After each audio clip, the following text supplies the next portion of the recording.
This is the arrival to the resort.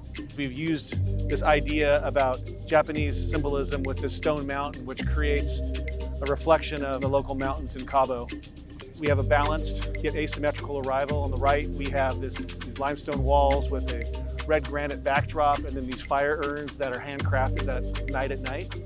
And the left-hand side is a lush landscape that provides some screening, but yet balance between the two different sides. We really looked at the project through the lens of Nobu's vision about fusing the location with Japanese techniques. And so for that, we really leaned into Japanese garden design principles. And then there's the moment where we create a story. And that storytelling aspect is what really differentiates the design experience and creates a cohesive design throughout the property. As we enter into this next space, this is a courtyard, which is a decision point, but also becomes an area where we have fire. And at night, this is the fire courtyard. Creates this opportunity where we have these handcrafted by local artisans bowls with fire that emits from them, and then these white pavers and white stone, and then a very dramatic sculptural landscape that has these tremendous shadows that play off the walls in the evening, and it creates this moment of an arid type of quality for the landscape that is very dramatic. And then as the guests proceed into the next courtyard, this is the water courtyard, which features an iconic tree in the center of this black granite reflective feature. There's dark paving on the ground, surrounded by a frame of bamboo. We framed this tree as a piece of art, which really celebrates the native plant material in Los Cabos. And then framed behind that is a water feature, which we've used restraint on the use of water to celebrate it appropriately. It's very calm and tranquil. The entire space is cooling with the idea that creates a soft counterbalance and a balance to the fire courtyard that we were just in. And this courtyard, all framed by bamboo and a very simple type of dark basalt paving, creates that energy.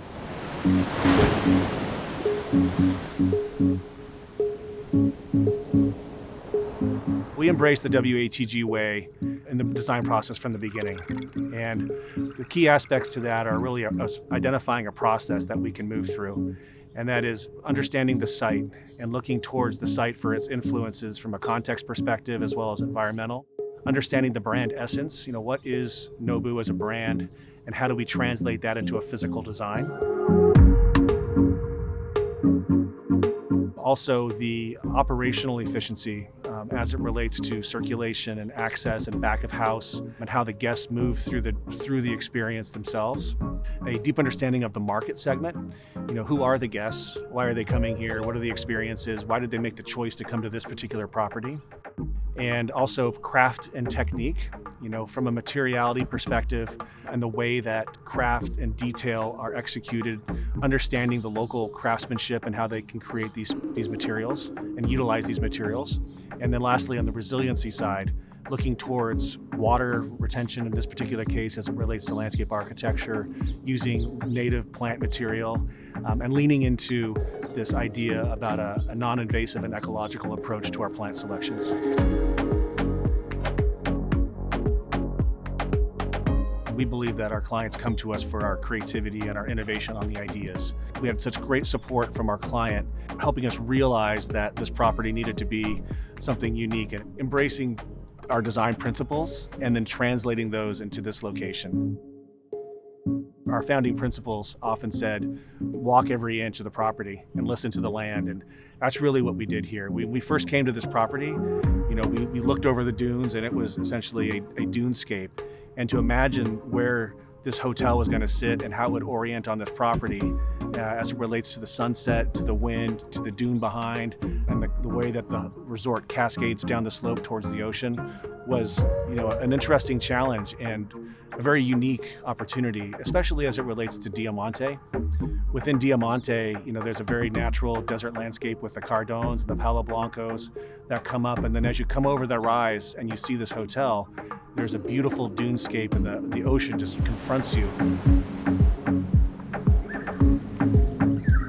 What's interesting about this pool and the Pacific pool is that it has a series of connected waterways, and it never feels as if you're in a large pool because it has a series of smaller spaces that are designed to have an intimate and more exclusive type of experience. And so you can see that with all the twists and the turns in the pool and the way that it bends through the courtyard and touches every guest room.